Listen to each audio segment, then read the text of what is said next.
and Taoism. In Korea, a shaman, also known as mudang, is always a woman. She performs rituals called gut that send her into a trance and transport her to the spirit world. There she communes with the spirits, seeking divine intervention.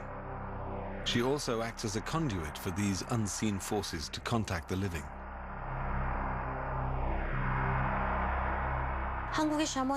Belief in Korean shamanism makes Koreans more interested in ghosts. Shamanism has allowed Koreans to believe for a long time that they can meet dead family members or that shamans can make their dreams come true. Many elements of the horror movie genre are influenced by shamanism. Apart from shamanism, other ancient traditions have survived in modern Korea. Annual events like the Bupyeong Festival are aimed at reconnecting young Koreans with folk dances, music, and traditional folk tales. Surprisingly good fodder for horror. The most popular story from Korean folklore is called Janghwa Honglyeon, or Rose Flower Red Lotus. It's a cautionary tale about two sisters driven to suicide by their stepmother. Incensed, the siblings return as ghosts to seek justice and retribution. In recent years, this classic folktale has been adapted into one of the scariest horror films ever made, and the highest grossing horror movie in South Korea.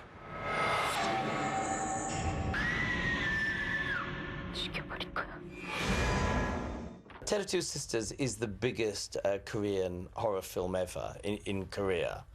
And certainly for my company, has been the most successful film that we've released in North America. There's an incredible textual subtlety to the film. They reputedly spent over $200,000 just renting antiques to fill the house.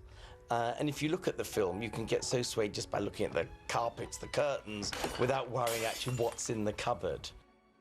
It probably is the most subtle of all the horror films I've seen in the last 10 years.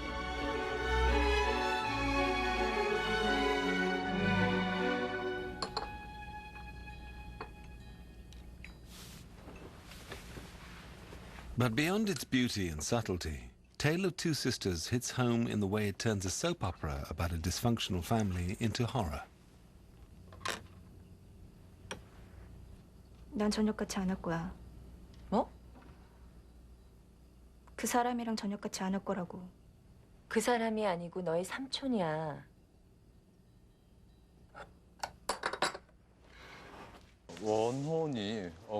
My version of Tale of Two Sisters does not deal with revenge by a vengeful ghost. Instead, I wanted to show the fragile, weak sides of the human being. I wanted to deal with the delicate, sad memories of people rather than revenge.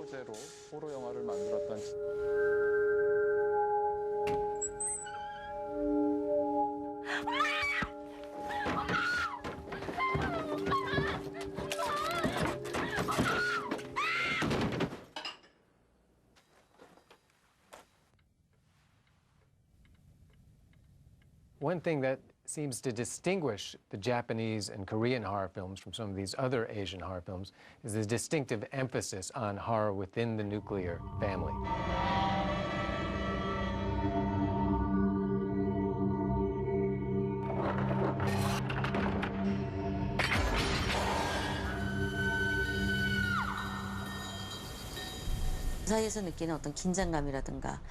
Modernization has caused people to feel nervous about their own identities. It has bred feelings of self-doubt and isolation from one's family and one's past. Horror thrives on these fears. Korean horror movies are able to change according to how these fears change with time. In that sense, it reflects the multitude of problems in real life.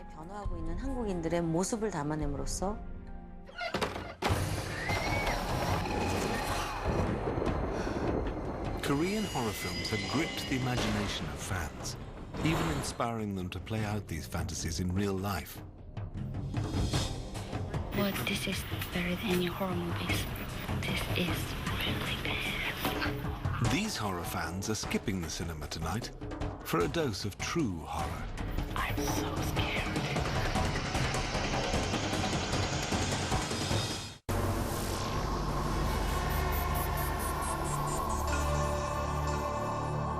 As night descends on South Korea, horror fans head out to enjoy the latest offerings of ghostly thrills in the cinema.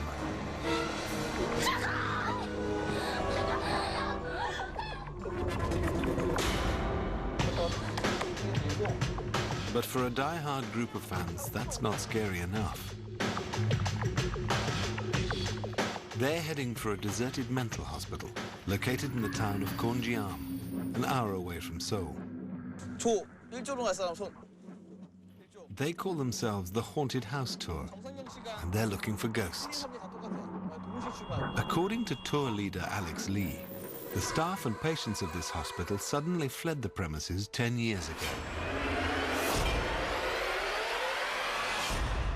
Till this day, no one knows why.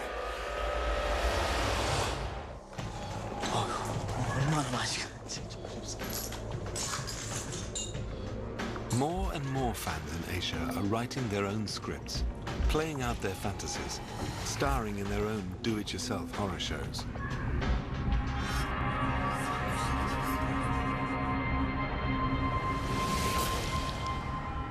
귀신인데 여자 귀신이 나왔는데 지난번에 일단 This is really bad. But this is better than any horror movies. But for Asian horror fans, there's no need to distinguish between fantasy and reality. The two go hand in everyday life. The here and now. And that's what's scary. I think that Asian cinema now is very much based on current folklore. I mean, for me, I think the enormous success of The Ring is also, I think the subtext of The Ring is internet viruses.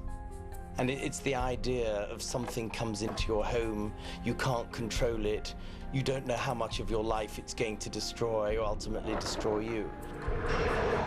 In some cases, it's self-consciously put in. If you've got a clever screenwriter who's looking to, what are the things that people are thinking about now? How can I deal with this in a way that's going to sell and grab people's interest? In other cases, it's just, well, people are living in this context. So, of course, it's going to show up in various ways in the films. Horror has the unique ability to confront our deepest anxieties, to go where nobody else goes in taking on taboos.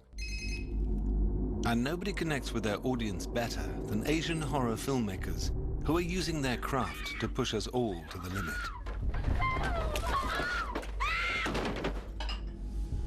In horror, you're not restrained by the usual limits of reality that you would in a typical drama.